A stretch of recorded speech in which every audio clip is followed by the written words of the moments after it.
de todas estas cosas, porque son súper importantes, justamente combatir la obesidad. La obesidad una plaga es tremenda, increíble, y sobre todo en nuestros niños, lo que, digamos, echa a perder todo el organismo, y especialmente el cerebro. El cerebro. Especialmente Doctor, el cerebro. Hoy día usted nos va a explicar algo que a lo mejor por años no hemos confundido muchas personas, incluso cuando tenemos penas de amor o emociones negativas, tendemos a tocar la mano en el corazón pensando que tiene que ver el corazón con las emociones. Sin embargo, usted hoy día nos va a explicar qué parte está en el cerebro, ¿cierto? En ese órgano. Sí. ¿En qué parte del cerebro están las emociones? Mira, es un tema realmente, un poquito medio latoso, pero lo vamos a hacer un poquito entretenido. Sí, las emociones son entretenidas. La verdad de las cosas que, bueno, las emociones no se operan, es decir, no se ven, no están se dentro de mi campo. Yo voy a hablar de esto justamente porque, bueno, es importante que la gente lo sepa. Y con respecto, hay un asunto súper importante también que se escuchó acá, la fibromialgia. La fibromialgia pasa lo mismo como en el déficit atencional. Hay demasiado diagnóstico de fibromialgia, diagnóstico mal hecho. Mal hecho. Yo me encuentro continuamente en la consulta, vengo con fibromialgia. He visto no sé cuántos médicos. Y la verdad de las cosas, el problema es un problema de la columna cervical especialmente, porque la columna cervical, hemos dicho otras veces que es un estuche. Y en el estuche están los nervios, la médula. Y allí cuando se enferman, que dan una serie de síntomas muy similares a la fibromialgia, y de allí que se diagnostica ya es fibromialgia. Y doctor, cuidado. Ya que está diciendo que es una serie de síntomas muy parecidos a la fibromialgia, ¿en qué lo podríamos diferenciar? Fíjate, una de las cosas importantes es que generalmente la fibromialgia vera, la verdadera, está asociado a problemas de las emociones, a problemas depresivos. Totalmente, doctor, es un estado mental. Eso necesito que usted lo repita, porque esto ha llevado a muchos desencuentros, porque las personas les duele que les digan, pero no es que uno quiera, sino que en el fondo a veces no se considera una enfermedad. Las pacientes deambulan de médico en médico y no saben a propósito de las emociones. ¿Usted lo puede explicar bien? ¿Está netamente ligado a las emociones? Está, pero intrínsecamente ligado a las emociones, y de allí, digamos que estas emociones muy severas producen ansiedad, producen tristeza, sobre todo tristeza, que es una emoción muy básica, y de allí, digamos, la persona se siente... Bueno, probablemente esa persona que se sienta tristeza, que tiene depresión y todos estos estados en los cuales está muy ansioso, probablemente esté con la fibromialgia. Pero hay otra que dice, no, doctor, yo no estoy deprimida, yo voy a trabajar, pero sucede que me duele todo el cuerpo, me duele el hombro, me duele... Bueno, ahí uno dice, oye, momentito, hay una materia cuando nosotros estudiamos medicina que se llama diagnóstico diferencial, y es que muchas enfermedades tienen aproximadamente casi los mismos síntomas, pero basta uno o dos que cambian inmediatamente el panorama. Y es una de las materias más difíciles que pueden haber, porque realmente cuesta. En el ejemplo que acaba de colocar usted, que por ejemplo la persona con fibromialgia está depresiva, no quiere hacer cosas o las hace por obligación, y la otra, y tendríamos la clara respuesta de que está vinculado, por ejemplo digo, a lo de la columna que explicaba usted antes. Así es. Súper bueno. Ahora, como usted dice, es un tema que a lo mejor no es muy entretenido, pero a propósito que estamos hablando de la fibromialgia, como poder engancharlo, ¿qué emociones y en qué parte del cerebro podrían estar que produce tanto dolor? ¿Qué emociones podrían causar esta invalidez en la fibromialgia? Digamos, nosotros en cierto modo tenemos 3 sistemas nerviosos, 3 que están en uno solo, y a eso se agrega un cuarto. ¿Cuáles son los sistemas nerviosos grandes? Sí, no sé si me puedes ayudar con la pantalla. Ahí, por ejemplo, tenemos pantalla. Tenemos una pantalla y estamos viendo un cerebro que justamente parece como un cielo estrellado. Ahí lo tenemos. Ese cielo estrellado de recién son más de 100.000 millones de neuronas que se han calculado aproximadamente. Se supone que el universo tiene un poquito menos de estrellas. Imagínese. Nosotros tenemos más. Todo eso que se ve ahí en nuestra pantalla está bien, está perfecta. Esas son las conexiones de las neuronas. Es decir, y estas neuronas, este cerebro lleva millones y millones de años en evolución. Y nosotros recién, como somos ahora actualmente, solamente tenemos 150.000 años, es decir, la nada misma. 150.000 años en la cual se podría decir que ya somos una evolución casi perfecta. ¿Ya? Es cuando el Homo pithecus se levantó y anduvo y se diferenció y pudo ver a su alrededor la vista, que es un sentido. Ya vamos a hablar cómo influyen las emociones. Justamente nos llevó a hacer ese cerebro que al cual se le agregó. Primero nosotros teníamos un cerebro reptiliano, es decir, prácticamente lo único era alimentarnos, dormir y el asunto de procrear, nada más. Sin embargo, se agregó la corteza, que es la sustancia gris. Todo lo que rodea al cerebro es la corteza donde están las neuronas. Y lo que está debajo de esa corteza justamente están los cables, yo le digo el internet, porque sin eso no hacemos nada. Porque por mucho que piensen nuestras neuronas, si no tenemos justamente las proyecciones, justamente no somos absolutamente nada. Pues bien, nuestro cerebro, después cuando fue evolucionando, digamos, lógicamente, este sistema, yo hablaba de 3 sistemas nerviosos, pero uno de los principales es el sistema nervioso central, el cual es el cerebro y la médula espinal, ¿ya? Ahí, por ejemplo, vemos el cerebro y vemos una cosita en amarillo que es la médula espinal, y por supuesto que vemos todos los amarillos son todos los nervios que tenemos en nuestro rostro, en nuestro cráneo. De allí que, por ejemplo, si se nos enferma uno de estos nervios, tenemos los famosos neuralgia, el trigémino, que es un dolor de muela, pero a la 10ª potencia. Es decir, antiguamente, cuando no teníamos solución para la neuralgia trigémino, había gente que se suicidaba por el dolor, porque no hay cosa. Ahí tenemos una imagen muy linda en la cual vemos el cerebro y vemos toda la red de nervios. Por supuesto que este es un esquema, pero son muchos más, son millones y millones. Pero miren millones, las conexiones importantes. Y todas las conexiones, por eso te decía que es el internet de nosotros. ¿Ya? Usted ha hablado de 3 sistemas nerviosos. Sí, el sistema nervioso central, que es lo que nosotros conocemos como cerebro, médula espinal. Después tenemos también otro que se llama sistema nervioso autónomo.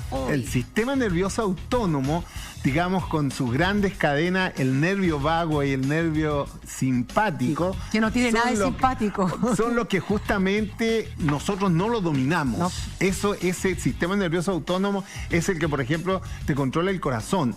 Por ejemplo, tú no puedes hacer que el corazón lata más fuerte o lata más despacio, que hay una taquicardia o una bradicardia. El sistema nervioso autónomo hace exclusivamente lo que tiene que hacer. Él es el que se dispara muchas veces en las crisis de pánico. Exacto. Claro, por eso no tiene nada de simpático. Todos estos sistemas nerviosos, mira, ahí tenemos también, bueno, el sistema nervioso central, sistema nervioso autónomo, y todas las redes se llaman sistema nervioso periférico, que es los nervios, porque no sacamos nada con tener algo que piense, todo otro que se manda por sí solo, pero si no tenemos nervios. Y eso, digamos, que estamos viendo, tú ves el corazón.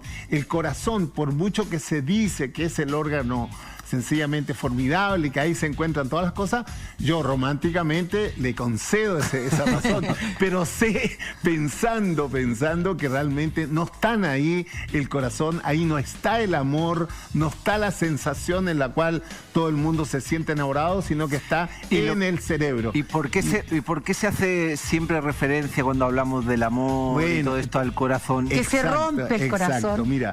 Esto es una cosa muy, muy antigua y eso habla muy bien de nuestros pasados, porque nuestro pasado indudablemente era un pasado romántico, era un pasado en el cual tú leías libros con papel y no veías en una tablet, es decir... No mandábamos flores por internet, por mensaje, por WhatsApp. Digamos, yo me imagino...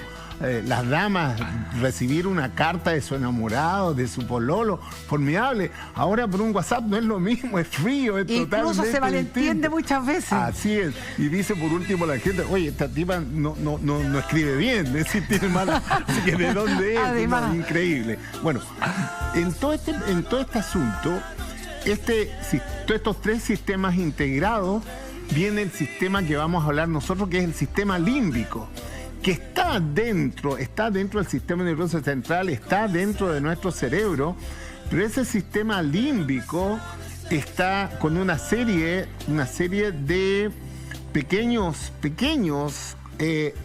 cortes neuronales, por decirlo así, neuronas muy especializadas, en las cuales está, por ejemplo, el hipotálamo, el tálamo, el unco, es decir, está la amígdala, están todas estas series, digamos, de pequeños que la gente escucha y decimos, bueno, ¿y cómo es esto? ¿Ya? Y este sistema que está, el hipotálamo, el hipocampo, el núcleo accumbens, todo esto hacen de que la persona, nosotros, el ser humano, sea como somos.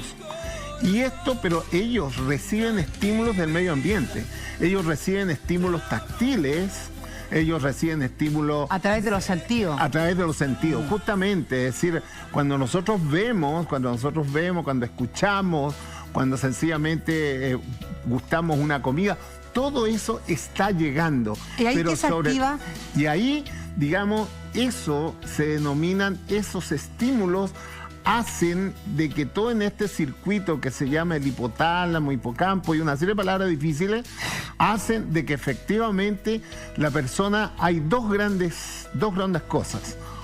Una que efectivamente lleva a un despertar del sistema nervioso autónomo, lo remece al sistema nervioso autónomo. ¿Como alarma? Es como una alarma, efectivamente. Y otro es ya el sentimiento concreto. Me explico de la siguiente manera. Por ejemplo, si yo voy caminando y de pronto sencillamente veo un atropello en la calle, eso lo voy a ver y va a llegar inmediatamente, claro, a todo mi cerebro, pero especialmente a estas zonas. Y esas zonas me van a producir una emoción. Ahí llega la amígdala, doctor. A la amígdala. Primero llega al hipotálamo. Primero al hipotálamo. Es el núcleo central que está en el interior del cerebro. Ahí estamos viendo unas imágenes y prácticamente el hipotálamo yo te diría que está ahí por casi debajito de esa parte. O sea, el hipotálamo es el que primero recibe la información. Es el primero que recibe. Y el hipotálamo, con una serie de núcleos que tiene, el núcleo ventrolateral del tálamo, dentromedial del tálamo, que en neuroanatomía todos como estudiantes pasamos, pero realmente zozobra. Y bueno, este hipotálamo con haces, con internet, por decirlo así, con comunicación, se comunica con la amígdala, se comunica, digamos, con el hipocampo, se comunica con etcétera, etcétera. ¿Es el director de orquesta? Es el director de orquesta. Entonces, cuando el sentimiento, es decir, digamos, se produce una emoción. ¿Y esa emoción cuál es? La primera puede ser enojo, digamos, el tipo ve esto y se enoja con la persona que la atropelló, por ejemplo. Tristeza porque ve... Pero todas esas son emociones. Pero son emociones que inmediatamente conectan con nuestro sistema nervioso, incluso el sistema nervioso central, y hace inmediatamente, pero al unísono, que nuestros músculos faciales expresen algo. Lo primero es el músculo facial. Entonces tú ahí inmediatamente vas a hacer un gesto. Vas a hacer un gesto de horror, un gesto de sorpresa, vas a emitir un sonido, vas a gritar, etc. Ese es un sentimiento, pero el más precoz de todo. ¿Ya? Es lo mismo cuando si te llegara a atacar un animal. Claro. Te ataca un animal y sencillamente lo primero que tú quedas paralizada porque sencillamente el miedo es tan grande y ahí viene miedo. Después... Pero ahí cuando viene el miedo, cuando usted dice por un animal, ahí rápidamente se activa las amígdalas. Exacto. Y apretan el botón de pánico al sistema nervioso autónomo. Tú bien lo has dicho, la amígdala es lo que más últimamente se ha estudiado en las neurociencias, porque ahí hay como un botoncito de pánico, SOS. ¿Y qué hay de realidad? ¿Es mito o realidad que en la amígdala están como las emociones densas, negativas, los miedos, los traumas? ¿Eso hay algo de realidad? No, sí, es realidad. Se ha visto, digamos, con una serie de experimentos, digamos, lamentablemente, digamos, la neurociencia usa mucho, sobre todo los que están más cercanos a nosotros, que son los monos, el mono rhesus chimpancé, etcétera, y se le activa mediante partes eléctricas y ahí se da cuenta cómo ese monito reacciona mostrándote los dientes, cómo reacciona sencillamente engrifándose, gatos también, hay una piloerección. Es decir, todo eso está efectivamente comprobado. Incluso esto ya es del año 1900, hay grandes estudios con respecto a eso. Y tan Paul comprobado, Maglone, doctor, que los pacientes que hoy día sufren de crisis de pánico, que lo pasan tan mal, lo que se activa es la amígdala. La amígdala. Ahora tengo una pregunta. Estábamos hablando del amor, ¿cierto? Y que uno se enamora y que todo florece y que se va a esta parte de las emociones que están en el cerebro. ¿Qué pasa cuando tenemos eventos traumáticos, por ejemplo, en la infancia? En alguna parte del cerebro se van no reservando, se van guardando, van quedando almacenados. Ahí, almacenando, que en algún momento de la vida se pueden abrir. ¿En qué parte se van almacenando? Mira, la verdad las cosas que el cerebro, todo, pero todo lo que entra se queda. Nada se va. Nada, todo. Absolutamente nada. ¿Pero en qué parte se y queda? Eso se distribuye periféricamente, se distribuye por la corteza cerebral, es decir, la neurona. Por la neurona, la sustancia gris lo está recepcionando, que son centros de memoria, digamos, no podemos decir nosotros solamente la parte frontal, solamente la parte parietal, la parte donde más o menos está nuestro cerebro, en todo el cerebro. Y a través también de todos los sentidos puede ser, por ejemplo, un olor en una persona que fue abandonada y que asocia. Bueno, es que ahí lo que yo voy a explicar, que en este sistema límbico, que donde está el hipotálamo, donde está el hipocampo, donde está la amígdala, etcétera, etcétera, todos tienen conexión con todo, pero se agregó ahora una nueva parte que debe ser prácticamente también hace millones de años, hasta que fue el neocórtex y la región orbitofrontal. La región orbitofrontal de nuestro cerebro se llama orbitofrontal porque está encimita del ojo, y frontal porque está en la parte frontal. Esa zona es una zona formidable, es una zona de estudio, los psiquiatras especialmente, porque las conexiones que surgen de ahí hacia estos núcleos que tú me estás preguntando, estos núcleos hipotalámicos, etcétera, hacen de que efectivamente en todo esto haya como una cosa reverberante. Están ahí, pero tú no sabes hacia dónde se va, si se va hacia un lado, se va hacia otro. Hasta ahí no podemos, porque cuando se estudia esto, al estudiarlo en una persona tiene que estar dormida. Y dormida muchas veces no se logra captar estas cosas. Así que, pero por lo menos algo se ha avanzado. Y en lo que se refiere al amor, es un sentimiento mucho más que ya ahí entra la corteza. Ya ahí no solamente están los núcleos. Los núcleos talámicos son formidables, la amígdala, etcétera, etcétera. Pero esos son sentimientos relativamente de rápida acción. Cuando entra ya la parte orbitofrontal, que es la parte, por decirlo así, pensante del ser humano, ahí es cuando eso ya es un sentimiento mucho más complejo y ahí entra la culpa, el enamoramiento, el recordar, etc. Todas esas cosas. Si tenemos vivencias almacenadas en alguna parte, en todas las partes del cerebro, y situaciones traumáticas muchas veces bloqueadas, ¿cómo podemos desbloquearlo? Se dice mucho que la meditación ayuda mucho, que la hipnosis, de que resulta que uno en estado de trance llega más o menos a este inconsciente o puede acceder o bajar algunas vivencias. ¿A dónde apuntarían esas, por ejemplo, la hipnosis o la meditación? ¿Qué parte del cerebro activan? Sí, la hipnosis, por ejemplo, de hecho, la psiquiatría actual, yo me atrevería a decir que casi un 40% de psiquiatras están practicando la hipnosis, porque realmente es un método en el cual, así como nuestra vista nos da la sensación de peligro, vemos lo que se va a desarrollar, o escuchamos un sonido como que viene un viento fuerte o como que viene un auto a super velocidad y tú te pones en alerta, digamos. También la hipnosis es un medio con la palabra, la manera de hipnotizar de esa persona, que te llega eso a estos núcleos. Y estos núcleos en referencia a todas las otras, porque todo esto es en el acto es milésimas de segundo. Sí, claro, inmediatamente hace recordar, indudablemente hace recordar vivencia.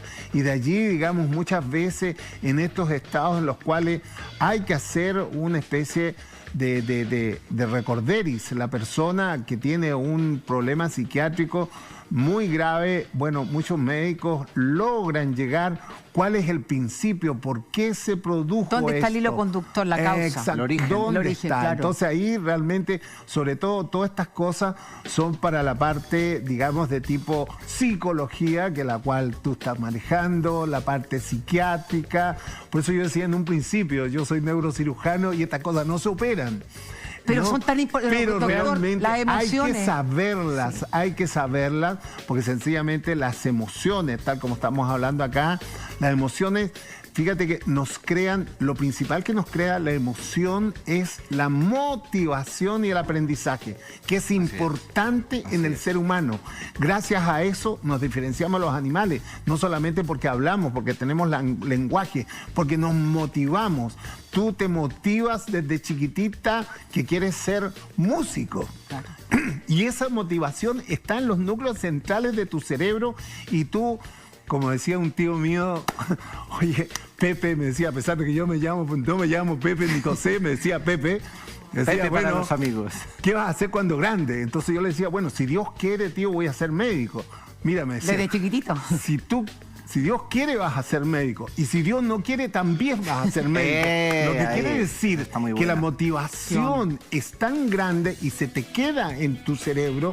Yo creo que, por ejemplo, el éxito de, por ejemplo, este niño Alexis Sánchez, ¿por qué ha llegado a ser un futbolista de élite, un futbolista? Porque él tuvo desde chiquitito, topiquillano, ¿de dónde? De Tocopilla, de ahí de Tocopilla, salió con esa fuerza, con esa motivación de yo quiero ser el mejor.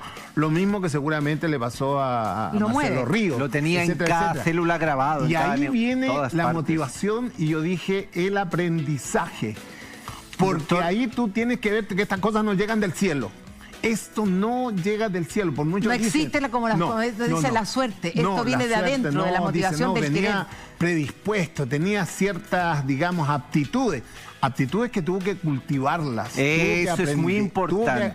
Súper importante. Tuvo que aprenderlas. Es decir, por ejemplo, cuando dice, porque te voy a decir, oye, ese neurocirujano se pasó con la operación, pero tú, para llegar a hacer eso, tuvo que pasar mucho tiempo, No fue un regalo. muchas cosas para hacer esa cosa. Doctor, y usted habla de las emociones, todo lo que es la motivación y cómo nos mueve, cómo nos genera el poder conseguir. ¿Qué pasa cuando tenemos emociones negativas? Porque finalmente terminan muchas veces enfermando nuestro cuerpo. Bueno, ese es el otro gran tema, digamos, efectivamente, las emociones, hemos hablado de las cosas de las emociones positivas, por decirlo así, claro, la motivación, el aprendizaje, el SOS en ciertas cosas de peligro, pero también viene el desorden de las emociones. Cuando las emociones se desordenan, viene el problema de que tú caes en estados depresivos, caes en enfermedades mentales, adicciones. Es decir, adicciones, efectivamente, realmente queda la crema. Pero ¿no? retomando Sí. lo que está diciendo usted y con lo que ha entrado Alexandra ahora de las emociones negativas, antes me ha resonado mucho que ha mencionado que toda esa memoria, toda esa información queda almacenada. Todo queda, sí. Se sabe que la meditación es como una ducha a nivel mental para vaciarse de información. Eso está demostrado científicamente que es así. Mira, Porque cambia la bioquímica de la sangre, cambia la bioquímica de todo el organismo. Entonces, mi pregunta es, ¿realmente toda esa información que, por ejemplo, la Alexandra me hace enrabiar? ¿Ya? Ok. Yo estoy enrabiado, tengo dos opciones, seguir enrabiado con ella o retirarme, ponerme en mente neutral y si tengo la oportunidad de irme a hacer unas respiraciones al baño o lo que sea, transmutar esa emoción. Mi pregunta es, ¿eso sigue dentro mío? sí. ¿Sabes por qué? Porque Queda. nosotros, felizmente nosotros, los seres humanos, e incluso filogenéticamente hasta los animalitos, tenemos algo que se llama experiencia. Y la experiencia también es una de las tantas factores que tiene nuestro cerebro para poder actuar bien. Porque, por ejemplo, la experiencia tuya que si te hizo enojar a Alexandra, pero tú tienes la experiencia que otras veces también te has enojado. Tú tienes esa experiencia que también te dio rabia de alguna cosa, pero sin embargo después piensas, dices, bueno, si no fue tan grave, mira, parece que a lo mejor lo escuché mal. Es decir, tú empiezas el raciocinio, Cosa que eso no lo hace el animalito. El animalito, digamos, incluso muchas veces dice, oye, este perrito lo he criado toda mi vida y me mordió. Claro, si él no tiene la experiencia. Eso es propio de los seres prácticamente como somos nosotros, el Homo sapiens, ¿ya? Y la experiencia esa te va a ayudar justamente a que esa cosa negativa que tú me preguntabas, tú la vas a poder de alguna manera metabolizar y sencillamente despedazar o hacerla, y de pronto vas a decir, bueno, ¿qué es lo que me toca? O sigo enojado, o tiendo a disculpar, o sencillamente esta persona no entra más en mi vida. Es decir, tú tienes que, y eso te ayuda el sistema límbico, ayudado por la parte órbitofrontal, la parte... La voy a perdonar a Alexandra, la perdono. Sí. Vamos con el siguiente tuit de Rocío Cárdenas, que nos dice así: seco el doctor, toda la razón. ¿Es mito o verdad que el amor se genera en el mismo lugar del cerebro donde se produce la adicción a las drogas? No responda, doctor, porque vamos a una tanda muy corta y regresamos de inmediato. Doctor, se nos quedó la pregunta pendiente de si el amor se genera en el mismo lugar que las adicciones, en el mismo lugar del cerebro que las adicciones. No, están cerca, pero no es lo mismo. Por ejemplo, la adicción está en núcleos del hipotálamo, que, fíjate que se llevan junto con unos núcleos paratalámicos que están alrededor, y justamente está relacionado la adicción con el hambre y la concentración. Fíjate que importante, por ejemplo, sin saber, cuando un equipo deportivo lo hace llevar, y con el control de la temperatura, cuando un equipo deportivo lo llevan a jugar, por ejemplo, ya sea en altura o grandes climas de calor, lo liquidan, porque la comprensión tiene que luchar con tratar de mantener la homotermia, para tratar de sencillamente sentirse fresco.